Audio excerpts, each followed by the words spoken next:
Hi there, good morning, good afternoon, good evening, wherever and whenever you are.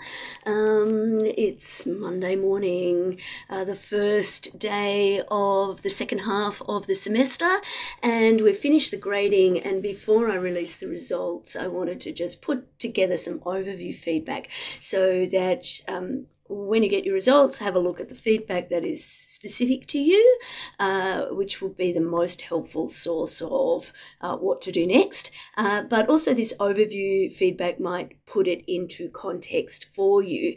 And basically the plan here is just to be helpful. I really want to make sure that we're all on the right track for getting the best work in the next assessment, which, as you'll remember, scaffolds on from this one. You'll take some of the skills that you've learned doing this assessment and apply them in the next one.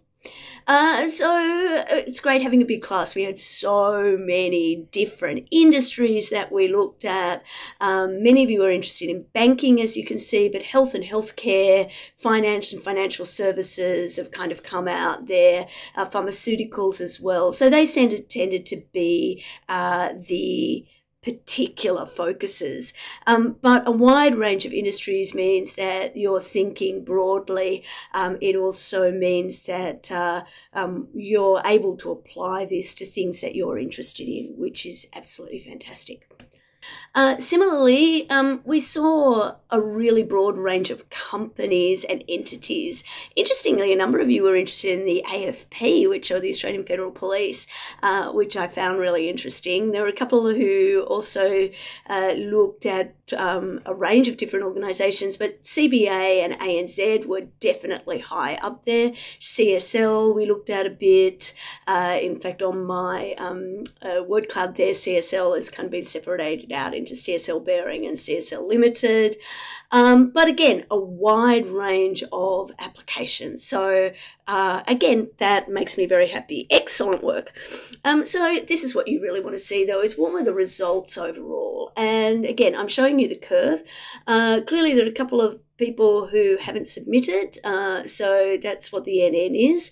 Unfortunately, there is a relatively high failure rate this time around, and I'm disappointed to see that. So a little over 10% of people didn't actually pass this assignment. Now, there are a range of reasons for that, and I'm going to go in a little bit deeper as I look at that. But for the most part, students who didn't actually achieve a pass here really appeared to have left it to the last minute. They may or may not have used generative AI or other forms of academic integrity laden with issues, supports for putting this together. And they just simply didn't go deep enough, that the work that they gave was just too close. Now, there's a couple too that are at the not yet. So I want to pass them, but I can't quite pass you yet. So technically it's a fail, but I'm not particularly worried about you. I can see that it's actually not going to take a huge amount of effort for you to do, not only pass, but to do well in this course. And effort is probably the biggest issue here. What I am really happy to see is an overwhelming, almost 50% of you achieved a credit, which is a really good grade in my view. And we've got a really nice, slightly more than 10% with a distinction, and slightly more than 5% with high distinctions. Now, distinctions and high distinctions are not easy to get. You really need to distinguish yourself. And this is a strong field, as we can see by how many credits there are. So overall, I'm happy with the results, but if you're falling in that 10% that didn't pass this assessment, you are going to need to do more work to do well in this course.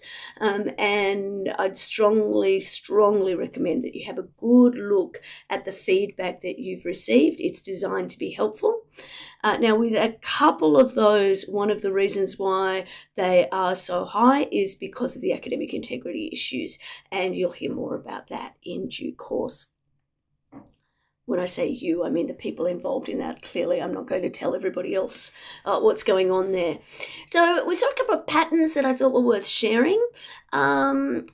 one of the biggest differences between doing well and not doing well was following the instructions, and being clear on what the rubric required. So if, there's a game to this, you need to be strategic. And when you're making choices about what to include or to exclude, making sure that it is relevant, that it focuses on the kinds of things that the rubric is looking for, is strategic and clever. The best papers incorporated their own clear analysis. They didn't just fall for what people were saying about different products and services. They thought through what kind of artificial intelligence or big data driven information would or risks were relevant to this industry, and in particular this company, and in particular this part of the company's business. So they took the opportunity to do the research and to focus it appropriately, and then have their own point of view. The other thing that was common across, and you'll see this when I break it down to the next level, is doing the work in relation to what the methodology was. Now, many of you included a risk table, and I thought rather generously, I've said the risk table doesn't get counted in your word count. But just plonking in a risk table and not telling us what it means, how you arrived at the classifications, what the classifications mean, how you determined what was legal and was not legal and why, and how you prioritized, that's your methodology. And without it, basically things get lost. So particularly for your next assignment, think about this, look at what the rubric is requiring, but be really clear on what the output is, what it is that you need to be explaining. And it's really hard to reward people for things they don't do. Also, the really good ones, the high distinction ones in particular, found something that was really interesting and demonstrated their insight, demonstrated their ability to think about it at a deep level. That makes all the difference. So the ones at the bottom of the pack, it's a horrible way of putting it, but that's what we're talking about. So the ones that were clearly could have done better with some pretty simple improvements, mostly they were too shallow, that they were just talking generically. We couldn't work out exactly what the technology was. They might be just talking about introducing AI. To do what? For what purpose? Or they dealt with sort of these broad risks, privacy. So what privacy are you interested in? Or where do you see this being a particular issue? Are you worried about the way the data has been trained or the AI has been trained? Are you worried about cybersecurity leaks? It just was getting lost and wasn't clear. And ultimately, that precision, so the work that you do before you even start writing, of really understanding what this technology is and how it might be used, what changes it brings about, which of those changes are risks, which of the risks are legal risks, and which ones are reputational or business risk, financial risks, and then being clear on what you would do about the legal risks. Ultimately, it's just that step logic that makes all the difference. So, as I mentioned a minute ago, that one of the areas where we saw probably the biggest issue was here, with more than 15% of you really not incorporating any kind of adequate risk identification or evaluation method.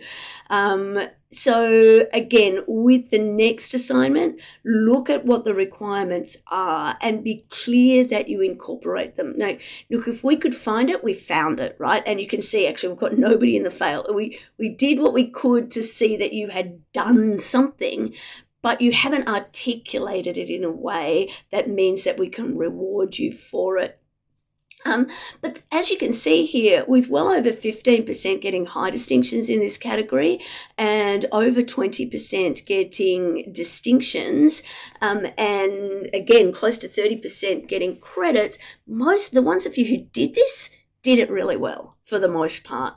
And getting a high distinction shouldn't have been that easy in this area, because it required you to give a really comprehensive and insightful introduction. So identifying what the technology was, how it worked in that particular industry, and providing a detailed explanation of the sophisticated risk identification and evaluation methods. So not just plotting things on a table, but being sophisticated about it. I'm really, really pleased to see that. The second criteria required you to identify and evaluate legal risks and considerations and impacted stakeholders. And again, we had too many, for my money, more than 15% that weren't quite here with this. And for a large part, that was about not really being clear on the affected stakeholders. Small number of HDs here, but it was very difficult to get an HD on this. You would need to incorporate extensive evidence and a deep form of analysis. But in doing so, you needed to demonstrate that you'd thought about a range of issues, but that you had focused in on the most important. Again, pleasing to see well over 40% in the credits phase here. So still a lot of not yets, as I mentioned. Essentially, this really was, we couldn't see that you understood the legal concepts that related to the proposed use of this AI in a particular context. And for the most part, there were minimal or inadequate evidence that you understood. And in some cases, there was just no application. So it was, clearly done at the last minute. You thought it was going to be easy, and it turned out that it wasn't. And a big significant issue both at the not yets and at the passes was there just really wasn't sufficient evidence or research supporting your statements. The last one, now this is the one that I'm really disappointed in at the lower end. Now, as you can see, most people over 25 or close to 30% at each level of passes and credits here. So most of you did well. You should be doing well, right? Most of you are you've been doing this for a few years. I haven't got the exact background, but many of you are second or third year students. For some of you, you are new to this, writing in a business context or writing particularly in a legal context. It's always harder as a business student to do well when you're in a class with law students. Law students, to get into their degree, they need to be good at English, and it'll be their first language in the most part. So again, passes and credit, I'm pleased to see that. What I'm disappointed in is to see such a high number of fails in this space, particularly when that's because we have concerns about ghostwriting using AI or other academic integrity issues. Now, again, if that applies to you, you will have seen so I think it applies to you. That will be reflected in the comments you've received from me directly. I reviewed way too many of the papers after they'd been graded by somebody else because they had been flagged with academic integrity issues, and that's really disappointing. Now I'm really open to talking to you about those. Things can go wrong. Stuff happens. Let's work out a strategy for it. For the most cases, I have made the call not to report them or not to escalate them, but I would like to talk to you, and let's develop some strategies to make sure that these kind of issues don't arise again, whether as a consequence of you inadvertently triggering something and raising suspicions that are unwarranted. That can happen, and I certainly don't want to accuse anybody of anything they haven't done, but also to avoid you being so stressed that you think that is what you need to do. But for the most part, again, writing which again, not a huge part of your overall mark, but being able to communicate clearly to a range of audiences is a clear learning objective with this particular course. So we need to make sure that we are communicating the information appropriately. And that's going to be a real tricky thing with the second assignment, because in the second assignment, you need to think about two audiences.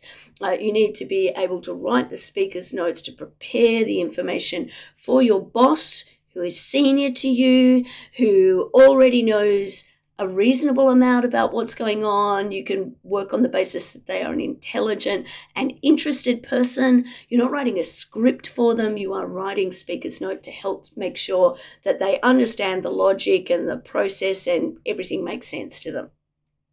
But then with the visualizations, you're basically you're communicating to a completely different audience, people who work in the company, who are receiving this training, who don't understand what it's all about, and will receive the training so they can learn.